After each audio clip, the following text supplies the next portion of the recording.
you know what?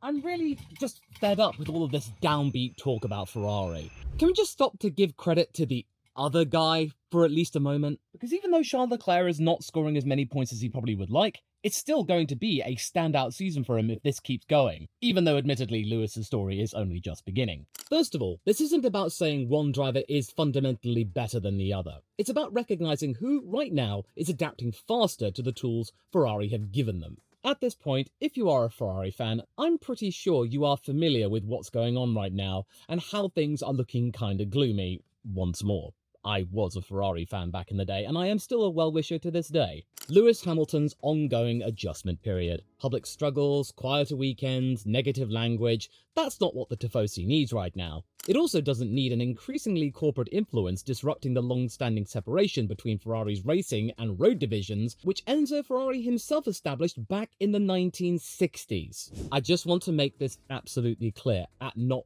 any point in this discussion am I tarnishing or questioning Lewis Hamilton's immense legacy and what he has done for the sport. He's also a good pioneer and a good leader when everything falls into place, and clearly Ferrari's pieces have not fallen into place yet. His move to Ferrari is a story that is still unfolding, albeit a little bit haphazardly. And this commentary aims to highlight the current performance contrast with fairness and respect as best as I can, whilst recognising the reality of both drivers, the team boss and the fans, and what they're going through right now, and what turmoil there could be if things are left unchecked. At the same time though, it is vitally important, and it's really going unnoticed by comparison of what's going on with McLaren, that what Charles Leclerc is demonstrating right now, this is steely determination that Lewis exhibited in the past. We're now seeing it with the Monégasque. This is a really good season for him, even though the points aren't reflecting that he can at least go toe-to-toe, albeit briefly, with Mercedes and McLaren, give them a little bit of trouble. This could all change next year, where we find a formula which his illustrious teammate might find more agreeable than the ground effect era, which Hamilton admits is not his cup of tea, especially over one lap.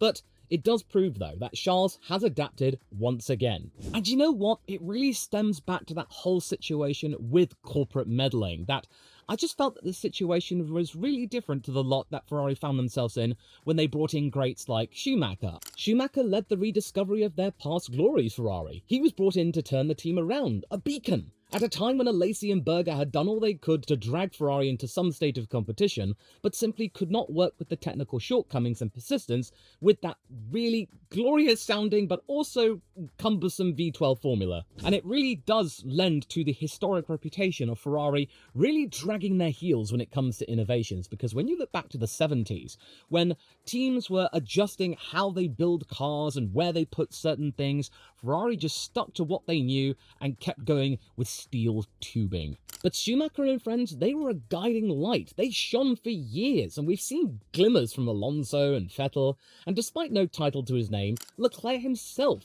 has given the team guidance in the past and is doing so today. And this kind of action should really be recognised, where it's really not being recognised enough. Again, I am not downing on Lewis specifically, nor am I saying he is the root cause of all of Ferrari's problems. As I have said time and time again, everyone within the Scuderia is a collective. Everyone rises together, they all fall together. They are accountable together. But at the same time, Lewis does carry the weight of the world and then some on his shoulders, and Charles Leclerc is trying his best to try and maybe shift some of that weight off to say like, hey, this car can be good, because you've only got to look at what Lewis is having to really get over. A brand new power unit, a different driving feel despite changes being ported over from Mercedes to expedite familiarity. These changes, whilst well-intentioned, may have disrupted a 2024 package that was practically title-worthy. That's not on Lewis alone. That's on the team's rushed response to a complex fix. But you only have to look at what's going on. For the first 5 races of this year, Ferrari's faced more questions about Hamilton than praise for Leclerc's own efforts. Team boss Fred Vasseur repeatedly going on the offensive, calling media criticism fudging bull excrement. Sorry, I had to kind of water that down there because, you know, YouTube. And insisting he is 2000% behind Lewis. That unusually fiery defense, coupled with Hamilton's own claim that the bosses are not happy, points to a tense triangle, because you've got yourself a real downbeat and morose 7-time world champion, a team principal who is maybe starting to fear that he might end up being the fall guy for all of this, and maybe a senior executive board from the likes of Vigna and Elkan realizing that maybe their investment might not yield the returns they expected. The momentum of last year completely gone. All the while not really realizing that they had really completely walked over the line in the sand that Enzo Ferrari drew between the car company, Fiat, and the Scuderia. And that's why Ferrari is what it is today, the legacy.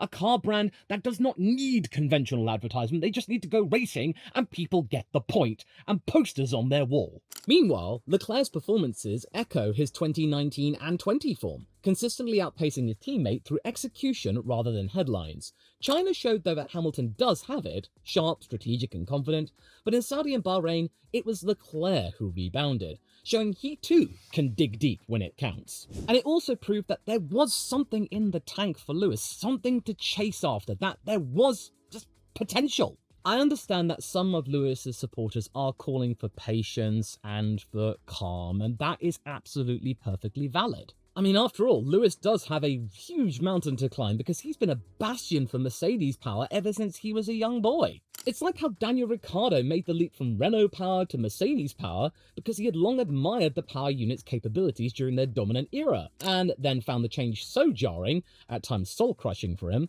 Christian Horner then making big use of this as part of an attack on Zak Brown. You know, he took Daniel back in and just said, "Oh, look how they massacred my boy, but don't worry, I'm prepared to give him a go." And then he basically told him to go just 2 years later.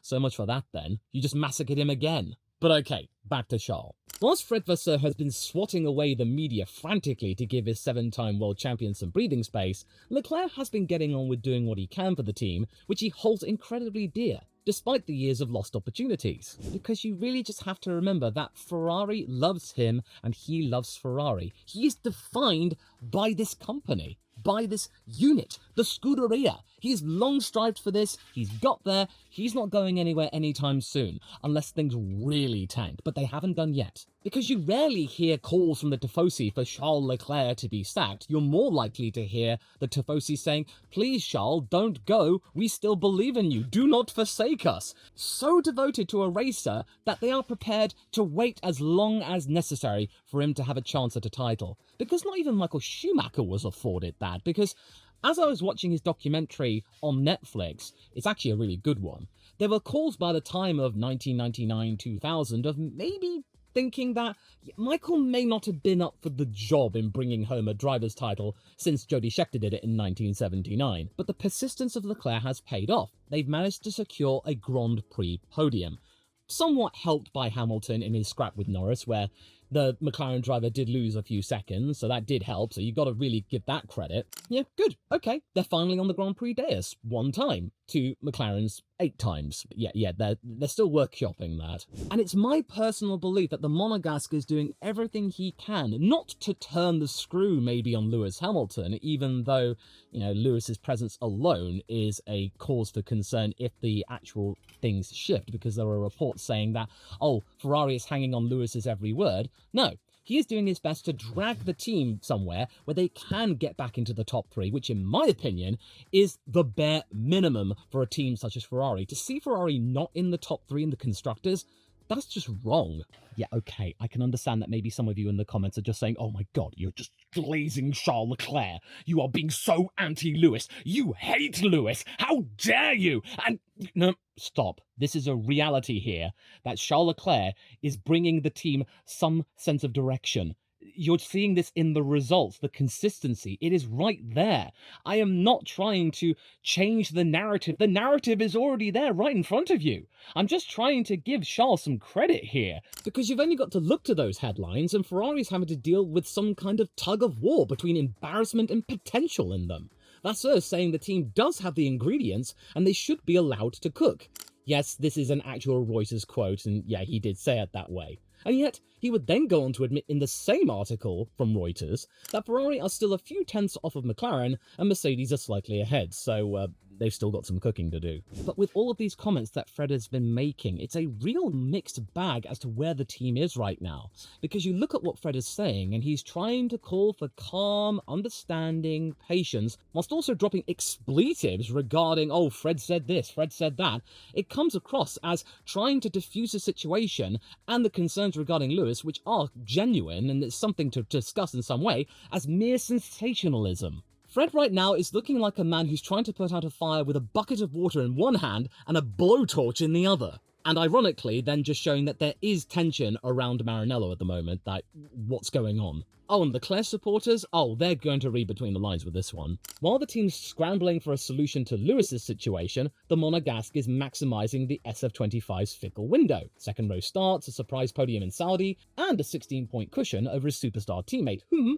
in some circles, was expected to match Leclerc instantly, or maybe even outshine him thanks to having found new energy, not seen since the ground effect regulation era kicked in. And this sector time analysis from Planet F1 does illustrate Leclerc is extracting more time than Lewis is, especially through Sector 1's twisty medium speed sequence, despite broadly identical setups. I think the watchword with Charles at the moment, it's not outright speed because it's not quite there yet, it's about adaptability. You know the old phrase adapt or die? Well, Charles is not dying here, he's adapting. In short, Fred's quotes, they really project a boss who knows patience is rational, but also senses that the ground is shifting.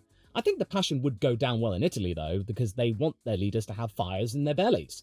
Yet the profanity and statistical deflections, it really hints that Ferrari does really lack a clear technical explanation as to what's going on with Lewis. So yeah, until they find that solution, or maybe the changes at the Spanish Grand Prix regarding flexi wings that bring Ferrari back into the equation by default, we are going to have a Fred Vasseur who's trying to really calm things down whilst also being overshadowed by the storm that is currently brewing, and Charles Leclerc, he's doing his part to try and temper said storm.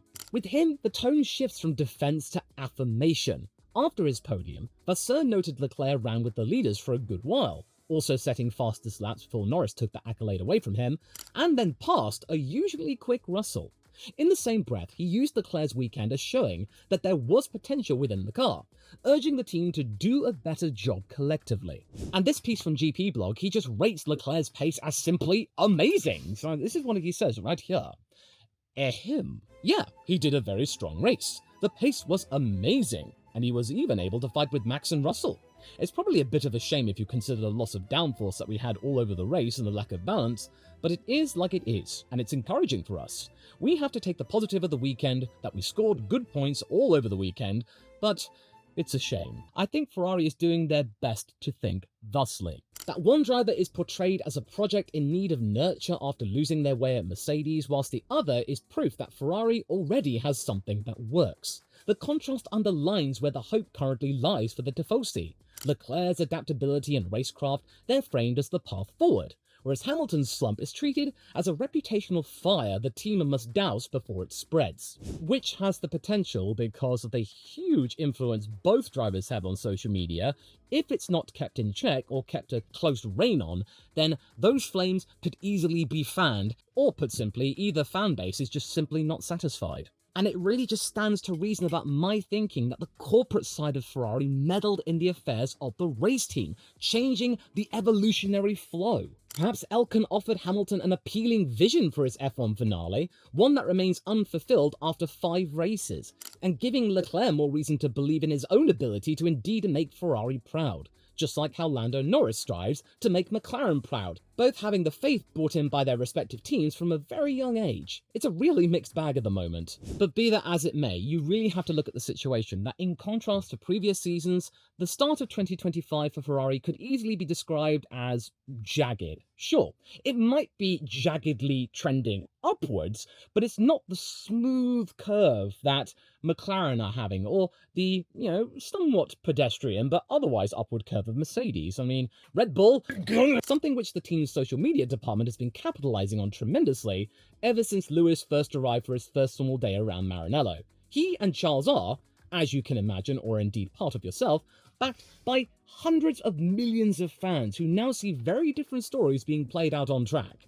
Because you've only got to look at the sheer amount of interest that Lewis Hamilton's arrival at Ferrari has manifested from people who don't even follow Formula One, where Lewis Hamilton is a household name, where his name carries respect and grace and fortitude amongst several different sectors that have nothing to do with motorsport and cars. Them clamouring for change after it was very clear that Lewis and Mercedes, that marriage was simply not going to be yielding results and was probably, if left unchecked, and say Lewis was still around at Mercedes this year, it might not have manifested a W16 of where it is right now. It might not have, it could have, I don't really know, because, you know, ifs, balls, dad, max quote, etc. Lewis might not have been afforded a contract extension, that maybe he might have realised, oh man, the jig is up, and then maybe he's just gone off into retirement to then go on and do something that he finds passion in and that he can control his destiny entirely. Because Mercedes, this move to Ferrari, if it was going to happen, had to happen for any semblance of a resurgence from the likes of Lewis Hamilton. There is potential for that to happen. Next year could be really good. This could be a car and formula that really gels well with him and harks back to his peak during the mid-2010s. At least with Fred and Charles, there is a chance for his Formula One career to end on a worthwhile note. And yet, after 5 Grand Prix weekends, he has amassed a singular bright spot, a pole to win sprint race, which did not convert to something more for the race on Sunday. Him publicly admitting that at this current regulation cycle, no matter which team he's at, is the worst. Charles Leclerc, by contrast, has already handled the SF25 well enough for second-row starts. Ideally, Ferrari should try and unite the garage and the fan base behind one clear, hopeful message: that Ferrari are making progress, and that in the fullness of time, Lewis will end this year on a good note to then kick on even stronger next year. That's what they should be doing right now, but so far, it's not working. This discontent is brewing, the discord is rising, and I am imploring you, if you are a representative of either Tifosi or Team LH,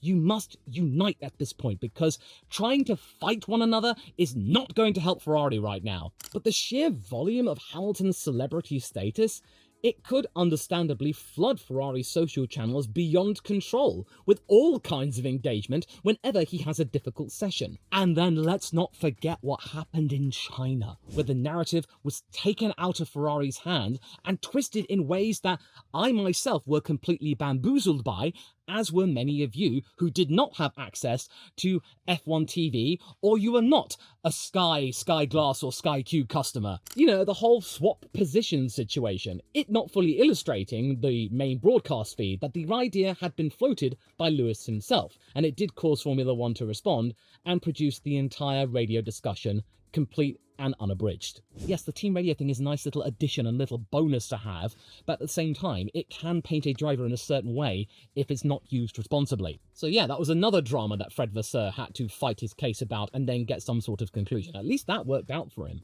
But the situation right now, especially with the whole fudging bull excrement thing, it really is sort of just reinforcing the split rather than getting unity on board. His resorting to profane language, as I mentioned earlier, regarding Hamilton's slump, him insisting that the closest in competition can easily see people crashing out of qualifying and you're out on your bum, and then he goes on to praise Leclerc, showing that Ferrari's race pace could match the leaders late on, offering fans some cause of optimism from the Monégasque side of the garage. It's a really confusing time for the fans at the moment, after recovering from last year's mid-season upgrade slump. It's going to then create its own narrative that Hamilton is being overly shielded, whilst Leclerc is busy getting all of the accolades and providing a nice little platform for Ferrari to take Red Bull out of third place in the Constructors at least. This being fueled by Fred, even though he's trying to defend Lewis, he's resorting to raising his voice and using more aggressive language, whilst also then being completely standard and conventional with Leclerc and saying, "Oh my God, Charles, you did a very good job today, and I'm not worried about him. The race was amazing, and Luis, you know, you are just looking bull excrement of the fudging variety." And come on, Formula One has shown time and time and time again that fan schisms can solidify and become incredibly toxic. Multi 21, Spain 2016, 2021. So, A short view back to the past. The last time when this was really a problem over at Ferrari, and no, come on, Carlos and Charles, nah.